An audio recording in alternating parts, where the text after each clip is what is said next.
मेरी पहचान सिर्फ इतनी है कि I am born in India. Bharat मेरी पहचान है, भारत मेरा सम्मान है, भारत मेरा अभिमान है। आप मुझसे सब कुछ छीन सकते हो, मेरा तन, मेरा लहू, हर कुछ, मुझसे मेरी पहचान भारतीय होने की नहीं छीन सकते, और वही मेरी आइडेंटिटी है। मैं भारतीय हूं, इस पर बहुत गर्व है, और इससे ऊपर कोई गर्व मुझे चाहिए भी नहीं। मैं भारत मां का बेटा हूं पहले, उसके बाद एक मां ने मुझे जन्म दिया है इस भारत स्थल, भारत भूमि पर। उसी के लिए कुछ लिखा था ये कि काश मेरी जिंदगी में सरहद की कोई शाम आए, जब कुछ हो तो बॉर्डर पर हो। काश मेरी जिंदगी में सरहद की कोई शाम आए, काश मेरी जिंदगी मेरे वतन के काम आए। न खौफ है मौत का और न आरजू है जन्नत की, मगर जब कभी जिक्र हो शहीदों का, काश मेरा भी नाम आए, काश मेरा भी नाम आए। This is what I would love to introduce myself like that. अगर कोई पूछे कि कौन था वो, जब कोई पूछे मेरे बारे में, तो मेरी ये पहचान लिख देना, उठाना मेरा कमांडो डैगर और छाती पे हिंदुस्तान लिख देना। कोई पूछे पागल था वो कौन, तो भगत सिंह और क्रांतिकारियों का चेला और इंकलाब का गुलाम लिख देना। और बचा हो जो जिस्म में लहू मेरे, निकालना उसे, फेंकना जमीन पे, और मां तुझे सलाम लिख देना। यही परिचय था, है और रहेगा।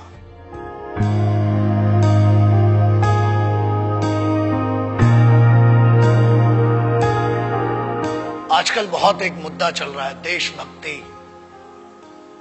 कुछ लोगों ने उसे हिंदुओं से जोड़ दिया, कुछ ने मुसलमानों से जोड़ दिया, कुछ ने सिखों से, कुछ ने ईसाइयों से। एक बात याद रखना, हम पहचान हैं एक ऐसा महाविद्यालय, एक ऐसी university. It's like an university, it's like a college. The country is like college. We may have different wings, we may have different subjects, but we all belong to one college, and that college is Bharat, राष्ट्र। आप उसको हुब्बुल वतनी कह लें उर्दू में, अरबी में, उसको आप जननी जन्मभूमिश्च कह लें आप संस्कृत में, आप मादरे वतन कह लें, वतन की इज्जत कह लें, आप कुछ भी कह लें। आज बहुत जरूरी हो गया है उस ट्रेटर, उस गद्दार, या बेहतर लैंग्वेज में उसको गद्दार और चूतिया कहेंगे, उसकी बात करना जो आज की डेट में बड़ा सेलिब्रिटी बन के फिर रहा है। Let's talk about that person जिसने हर फौजी और हर इस भारत मां के बेटे को हर्ट किया है। आज उसके बारे में बात करना बहुत जरूरी हो चुका है। न हिंदुओं से न मुसलमानों से इस मुल्क को तकलीफ है गद्दार और बेईमानों से, जिन्हें हम हार समझ बैठे थे गला अपना सजाने को, वही अब नाग बन बैठे हम ही को काट खाने को। पिछले 2-3 महीने it has been disturbing me a lot. I being an Indian, I being a soldier, I being a simple son of this motherland, feel hurt, disheartened, and at the same time I feel pity for them. बुरा लगता है। कारण यह, लोग कहते हैं कि हम कुछ कर नहीं सकते। ऐसा है, करने पर आ जाए तो बहुत कुछ कर सकते हैं, लेकिन हम सम्मान करते हैं भारत के सर्वोच्च न्यायालय का, सुप्रीम कोर्ट का, और उसके आदेश की अवहेलना नहीं करना चाहते हैं। उसके आदेश का पालन करते हुए कुछ गद्दारों को आज भी छोड़ रखा है। वरना ऐसा है, काम ही हड्डियां तोड़ने और जान लेने का हिंदुस्तानी फौज करती है। किसी ने कहा, मैं उन गद्दारों का शायद नाम भी लेना पसंद नहीं करूंगा, बिकॉज वो इतना भी डिजर्व नहीं करते कि उनका नाम इस जुबान पर आए। बड़े एक चीज बोलना बहुत जरूरी है। कुछ लोगों ने यह कहा कि भारतीय सेना रेपिस्ट है। अगर घरों में बैठे हो ना, और अगर तुम्हारी बहनें और तुम्हारी माएं घर से निकल के जा रही हैं, तो सिर्फ ये हिंदुस्तानी फौज है जिसकी दम पे तुमने भाई होने का, बाप होने का फर्ज नहीं निभाया होगा, मगर this the only Indian armed forces which maintain that dignity of a soldier and maintains that brotherhood. आपकी बहनें, आपकी माएं अगर सुरक्षित है तो वो भारत की सेनाएं हैं जिनके कारण है। बोलने के पहले सोचा करो। और किस्मत बहुत अच्छी थी कि फौज के सामने नहीं बोला, वरना जो हीरो बना दिया ना इस देश में, फौज तुम जैसों को छोड़ती भी नहीं। मगर यह भारत का संविधान है, this the constitution of India, जिसने बांध रखा है हमारे हाथों को। क्रोध करना मेरी आदत नहीं है, मगर आता है गुस्सा। इसलिए आता है क्योंकि चाणक्य ने कहा था कि अक्सर मैंने झूठे लोगों को मुस्कुराते हुए देखा है। जो सच बोलता है और दिल से बोलता है उसको गुस्सा बहुत आता है। और यह गुस्सा इस बात का है कि इस देश में कुत्तों को मारने की परमिशन नहीं है, इसलिए अभी तक बचे हुए हो। फौज को रेपिस्ट बोलते हो? Ask your sisters and your mothers, ask your family members, if there are 10 young boys and if there is a single soldier, ask a girl, ask a young girl, where would she go for the help and whom would she ask for the help? And I ensure this, that girl would go to a soldier and ask, and she'll say one thing, certainly she'll say, and she'll use this word, भैया मेरी मदद कीजिए। क्या है ये? जवानी संभल नहीं रही है तो बताओ। 23 साल में शहीद आजम भगत सिंह, राम प्रसाद बिस्मिल, अशफाकुल्ला खान, चंद्रशेखर आजाद बड़ा बड़ा काम करके चले गए। बहुत गर्मी है, अरे सेना ज्वाइन करो, भारत की फौज, आओ दुश्मनों से लड़ो ना। घर के अंदर क्यों दुश्मनी का माहौल बनाते हो? एक बात कही गई जिस पे बड़ा दर्द हुआ कि अफजल, अरे वो गद्दार टेररिस्ट, उसके लिए बोलते हो, उसको हीरो बना दिया तुमने, वरना कोई जानता भी नहीं था। ऐसे बहुत आए गद्दार, बहुतों को फांसी लगाई। उसको कहा गया कि अफजल हम शर्मिंदा हैं, तेरे कातिल जिंदा हैं। I feel ashamed for these guys. तेरे कातिल मतलब क्या है? What do they want to say? तेरे कातिल कौन हुए?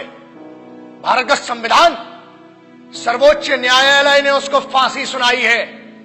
हर हक दिया इस बात का कि पहले आपकी पिटीशन दायर हो, आपके ऊपर पूरा मुकदमा चलाया गया। अरे समस्या ये, हम तो आतंकवादियों को भी क्या बोलूं, भाषा फिसल जाएगी तो बहुतों के परखच्चे उड़ जाएंगे। आप कहते हो कि तेरे कातिल, चलो, it means you are blaming the constitution of India. Bharat के अगेंस्ट में कहने की न हमने तुम्हें छूट दी है और न आजादी। आजाद हुए हो तो भी इस फौज के कारण और उन क्रांतिकारियों के कारण जिनने अपना लहू बहाया है इस मिट्टी के लिए। तब बना है भारत का संविधान। You can not insult, you can insult me as an individual, you can insult one person, मतलब जो पीठा, जो न्यायाधीश थे, जो वो लोग थे जिनने फांसी की सजा सुनाई, आप उनको कह रहे हैं कि वो कातिल थे। अरे धिक्कार है आपके ज्ञान पर। I feel ashamed for it. पहले आप अपने फैक्ट्स क्लियर करें। अरे जेएनयू के एक लौंडे ने ये कह दिया तो उसको हीरो बना दिया, एंड नो वंडर्स अगली बार मेंबर ऑफ पार्लियामेंट बन के बैठेगा तुम्हारी छाती के ऊपर। हीरो बनाने वाले तुम हो। मुझे किसी से पर्सनल कोई प्रॉब्लम नहीं है, इनकी औकात भी नहीं है मुझसे पर्सनल प्रॉब्लम रखने की। लेकिन एक बात याद रखना, किसी एक बेवकूफ ने यह कह दिया कि भगत सिंह जैसा है। अबे शर्म करो and clear your facts before you compare that guy with revolutionaries. कौन थे वो? किसकी बात कर रहे हो? उस इंसान की who can not deliver to write sentences in one particular language. आप उसकी कंपैरिजन कर रहे हो जो भारत के संविधान को गद्दार कह रहा है। आप उनकी बात शहीद आजम, भगत सिंह, सुखदेव, राजगुरु, ऐसे लोगों से कर रहे हो। कौन थे वो? पता है तुम्हें? तुम एक क्लास के एक छोटे से सब्जेक्ट को पढ़ के ज्ञानी बताते हो और तुम ये कहते हो कि क्रांति लाओगे। क्रांति होती क्या है? क्रांति सबसे पहले शुरू होती है राष्ट्र से। भारत मां या मिट्टी, I don't want to name this nation Bharat Mata और anything, but I want to say something. ये मेरी तो मां है और मेरे जैसे कई पागलों की मां है। याद रखना, बहुत छूट मिल गई है। अपनी आजादी का गलत उपयोग मत करो, वरना अगर छूट देना आता है तो लगाम लगाना भी आता है। बोलने की आजादी है, ठीक है, हमने आजादी दी है, बट वो आजादी किसने दी है? The freedom has been given to you by the constitution of this country. The honorable Supreme Court has some guidelines. The honorable constitution of this country has some guideline and we must respect that. आज आप एक बंदे को जिसको जमानत पर छोड़ा गया है उसको हीरो बना दिया। मेरा उस बच्चे से और मेरा उस लड़के से कोई पर्सनल प्रॉब्लम नहीं है, मगर याद रखना इस देश का हर दुश्मन मेरा दुश्मन है। इस भारत माता, इस मिट्टी के ऊपर कोई भी बात करेगा, that guy, that person has to face me and the soldiers of this country. आप कैसे भारतीय सेना को रेपिस्ट कह सकते हो? शर्म करो सेंटेंस के ऊपर। अगर आज भी बच्चियां सुरक्षित हैं, if the Indian youth, if everybody, whoever is doing whatever they want to do, if this freedom has been given to them, it is just because of one thing, that Indian Army, Navy and Air Force, the Indian Armed Forces are fighting for you day and night. जब तुम सोने जाते हो तब उनकी duty का वक्त शुरू होता है। शर्म खाओ इस बात के लिए और याद रखना, भारत को तोड़ने की कोशिश मत करो, ना हिंदुओं से न मुसलमानों से। इस मुल्क को तकलीफ भी है कुछ गद्दारों से और कुछ बेईमानों से। And I'm telling you on behalf of every Indian, यार आप क्या बात करते हो? मैं इस देश के यूथ का सबसे बड़ा फैन हूं और मैं कहता हूं, मैं इनका फैन हूं, भारतीय युवाओं का। The Indian youth, I am your biggest fan. और याद रखना, अपनी आजादी का गलत उपयोग मत करो, क्योंकि आप जिस ट्रैक पर ले जा रहे हो, तुम इसलिए बचे हो आज तक क्योंकि भारत के संविधान ने आज भी जानवरों और कुत्तों को मारने की आजादी नहीं दी है। अगर होती तो कब के निकल चुके होते। और आज भी इंतजार कर रहे हैं कि तेरा निर्णय सर्वोच्च न्यायालय करेगी, और अगर नहीं किया, keep my words and take my words. ये चेहरा याद रखना, हम बोलते कम है, घसीटते और मारते ज्यादा है। जय हिंद, वंदे मातरम, इंकलाब जिंदाबाद, भारत माता की जय। याद रखना।